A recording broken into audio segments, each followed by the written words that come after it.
আমাদের পিতা হচ্ছেন আদম আলাইহিস সালাম, যিনি বানর ছিলেন না, মানুষ ছিলেন। এক।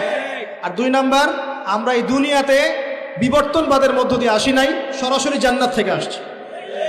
আল্লাহ পাক আদম আলাইহিস সালামকে জান্নাত থেকে দুনিয়াতে পাঠিয়েছে, জান্নাত থেকে সরাসরি দুনিয়াতে পাঠিয়েছে। বরং কোরআন এর উল্টা কথা বলেছে। কি কথা? কোরআন সূরা বাকারায় বলছে একটা জাতি ছিল, তার নাম বনু ইসরাইল। কি নাম? এই বনু ইসরাইলের মধ্যে একটা দলকে আল্লাহ পাক বলেছিলেন শনিবারের দিনে মাছ ধরবে না। কি বলেছেন? শনিবারে, এই যে সাগর আছে আপনাদের, মনে করেন এই শনিবারে মাছ ধরবে না। তো বনু ইসরাইল বেশি চালাক, অতি চালাক, যারা ওই যে প্যালেস্টাইন দখল করে বসে আছে, ওরা দাবি করে আর কি, আসলে এরা সত্যিকারের বনু ইসরাইল নয়, এরা ইউরোপিয়ান জিউস, এরা কিন্তু সত্যিকারের বনু ইসরাইল নয়। এখন এরা অতি চালাক, মাছ ধরে নাই, কিন্তু মাছ ধরার বাদ দিয়ে রাখছে। মাছ আসে, বাদ দিয়ে রাখি, পরে ধরব। এই পাপের কারণে, এই সীমা লঙ্ঘন করার কারণে সূরা বাকারা এবং সূরা আরাফে আল্লাহ পাক বলেছেন ওই মানুষগুলোকে আল্লাহ পাক বানর বানিয়ে দিয়েছে। তাহলে মানুষ থেকে বানর হয়েছে এই দলিল কোরআনে আছে, পড়ে দেখেন। মানুষ থেকে যে বানর হয়েছে এই দলিল কোরআনে আছে, সূরা বাকারায় আছে, সূরা আরাফের মধ্যেও আছে। শনিবারের সীমা লঙ্ঘন করার কারণে এই অপরাধ, এই পরিণতি আল্লাহ পাক কিছু মানুষকে দিয়েছে।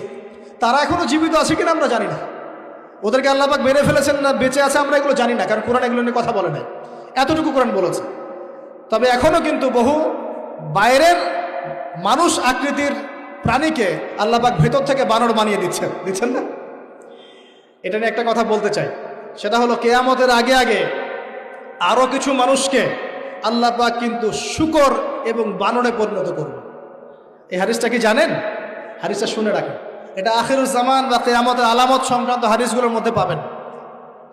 আল্লাহর রাসূল সাল্লাল্লাহু আলাইহি ওয়াসাল্লাম বলেছেন কিয়ামতের আগে আগে আমার উম্মতের মধ্যে, ভালো করে শোনেন, কিয়ামতের আগে আগে আমার উম্মতের মধ্যে একদল মানুষ বের হবে যারা মদ পানকে হালাল মনে করবে। কাকে? মদ পান করাকে হালাল মনে করবে। যারা বাদ্যযন্ত্র, গায়িকা, নায়িকা এগুলো নিয়ে নর্তকী নাচাবে রাতের বেলা, এগুলোকে হালাল মনে করবে। যারা অশ্লীলতা, বেহায়াপনাকে জায়েজ করে নিবে।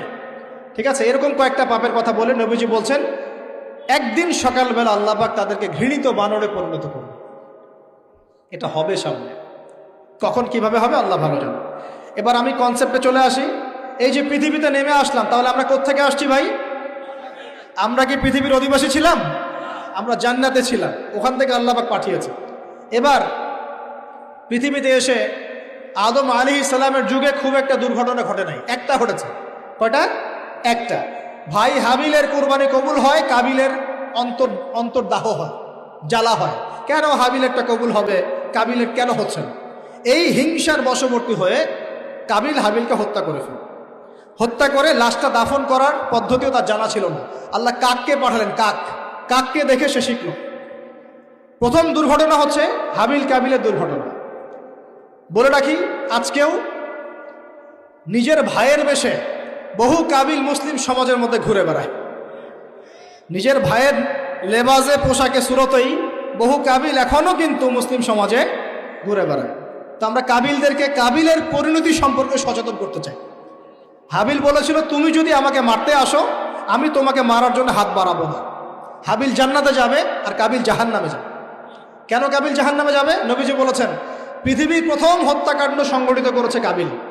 এ কারণে পৃথিবীতে যত খুন হবে সমস্ত খুনের পাপের একটা অংশ কাবিলের আমল নামায় যোগ করা হবে। বলে নাউজুবিল্লাহ। একটা কথা মনে রাখবেন, সদকায়ে জারিয়া যেমন আছে, গুনাহে জারিয়াও আছে।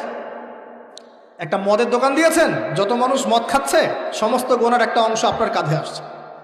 সিনেমা হল করেছেন, মানুষ সারাদিন নেকড়া ছবি দেখে, নগ্ন ছবি দেখে, যত মানুষ এখানে পাপ করবে সমস্ত পাপের একটা অংশ আপনার কাঁধে যায়।